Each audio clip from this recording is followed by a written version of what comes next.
Capricorn, welcome to your weekly Sidereal astrology forecast. This is for the 12th of October through the 18th. My name is Athen. This is, of course, for Sidereal astrology. If you're new to this type of astrology, do check the description down below because your sign might be different. All right, Capricorn. So another powerful week. Let's go and look at the transit graph. A lot of supportive energy this week, which is very nice, actually. And also conjunction with Mars and Jupiter. There are some challenges of the week, which I'll mention. But with everything being as transformative as it is, there is a lot of support, and this week is certainly highlighting that. We have a new moon on Monday, and this new moon is in Virgo, which is your ninth house. So new beginnings to expand your horizons. This might be literally, such as through traveling, might be connecting to overseas people, matters, energies. It could be philosophical. It could be some of you going to start some sort of studies or university or something like that. It's going to be different for each of you, but there's new beginnings now shaping up around wisdom, about life, about expanding your horizons, whether it's physically, mentally, spiritually, or emotionally. And all of that has been in flux since Mercury has been retrograde in your ninth house for the past few weeks. So if you've been thinking about redoing the philosophy, you've been thinking about reworking the way you see life in general, which is usually the case when Mercury goes retrograde for you, all of that starts to shift this week since Mercury will be direct and that energy begins to move forward. But it's a time of planting seeds. It's still subtle. It's a new moon. And especially into next week when we enter into the first quarter phase and get closer to that full moon, the energy becomes much more actualized. But try new things, experiment, be adaptive, and I think the more open you are to that adventurous spirit, the more supportive it is. Now, Saturn is sextiling up to Mercury. That's going to go exact here on Tuesday. And so there is some good energy about life path. There's maybe some information that clicked about the ninth house matters during last weekend, and that's more fuel to the fire. And involving your ruler Saturn, this is about a good intellect that's been available, especially around Tuesday, for you to do things like read, write, communicate, maybe take care of the routine stuff, daily stuff, and again, expand those philosophical outlooks. And this is a Saturn, too, your ruler, going into the 11th house. So now for the next 2 years, it's about setting solid foundations with networking, with meeting people, with groups, organizations, your ideals, your visions, maybe technological things, websites, internet, whatever it might be that you feel like is a progressive thing or is an ideal of yours. Or something group related is a good way to really build those solid foundations for the next coming years. And all of that is going to really be assisting these new unfoldments around the ninth house for you, this early part. So that's the early part of the week. One thing I want to say too about this new moon is that it is challenging but can be very constructive.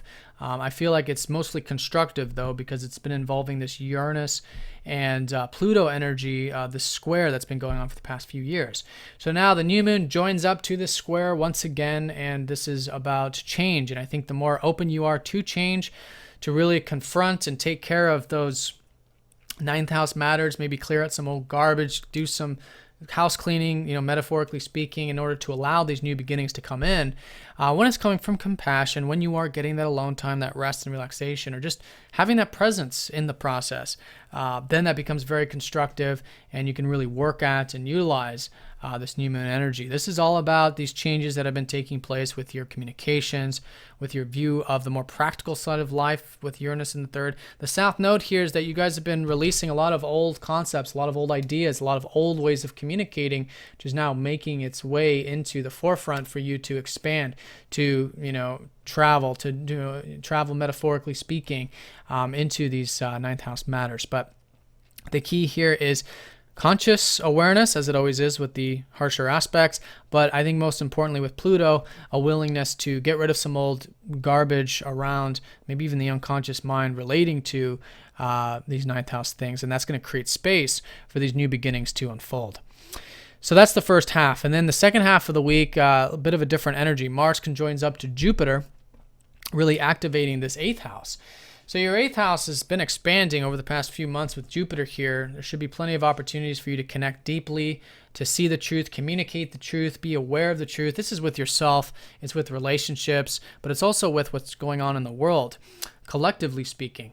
And but it could be vulnerability. All of that is easy. The eighth house is usually very dark, very serious house, but with Jupiter here, it really makes it lighthearted, especially with Venus as well. So Should be plenty of opportunities to transform, to go deep, to get deep, vulnerable, open, and it's the time to do that. Now, Mars conjoining up to this means that this week can be very powerful because Pluto's been trining up to this position, trining up to Jupiter.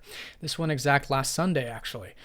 So if you've been thinking about, releasing yourself from any type of attachments, if you've been thinking about transforming yourself in some way, if you've been thinking about, it's not just thinking, if you've been feeling these things, maybe even releasing yourself from unhealthy relationships, unhealthy debts, which could literally be debt or attachments to people in general, things like that, and really stepping into your power. This is a very good week to do so, and I think naturally you will be. I think you Capricorns are really stepping into that power, expressing yourself, conveying that truth with yourself primarily. And that's creating good change to a few different areas of your life, to your communications. It's creating positive change to your friends, your relationships, home and family life could be changing this week. And spiritual time out, maybe drawing that line in the sand to get that alone time. That's all relating to Mars and Jupiter. But there could be actually quite the motivation to communicate, socialize, which is good. To get that alone time, to rest and relax. And I think there could be some opportunities to maybe network, do some of these 11th house things, and maybe even expand on the home and family level, whether it's with a new home, renovating, connecting to family, things of that nature. All right, so that's that conjunction. Now, also the second half of the week, Venus does oppose up to Neptune, but there's nothing really new here. All these fast-moving planets have all gone over this Neptune opposition over the past couple months, and so now Venus, the last of the fast-moving planets, in fact, she's already done this 3 times now. So it's already well-versed, it's already well-integrated, but this is the final integration to really see that there's the material aspects of life of uncertainty, that we don't know where we're headed when it comes to the financial, material aspects of life, but that's okay. And relaxing into the unknown with that does help a lot of these deeper, more meaningful aspects of your life, which is the season of this with Jupiter really expanding everything non-material for you right now. And to see that, not necessarily consciously, but feel your way through that is what this opposition is all about, being grateful for that. Because there is, Jupiter's expanding it, Venus is there. There's a lot of things to be grateful for when it comes to the depth of life, whether it's deeper connections, the connection you have with your career, whatever it might be in general. So Capricorn, the high point is that there's a new moon. It's a lowering of energy this week. As the week unfolds, there is more of this understanding about ninth house, travel, adventure, philosophy, where you're headed, your life path. And that's seen by the new moon and Mercury moving forward. There's support from your ruler with that, and there is a lot of motivation and drive to connect to those deeper aspects of life. So Capricorn, have a great one. Thanks for watching, and I'll see you all next time. Take care.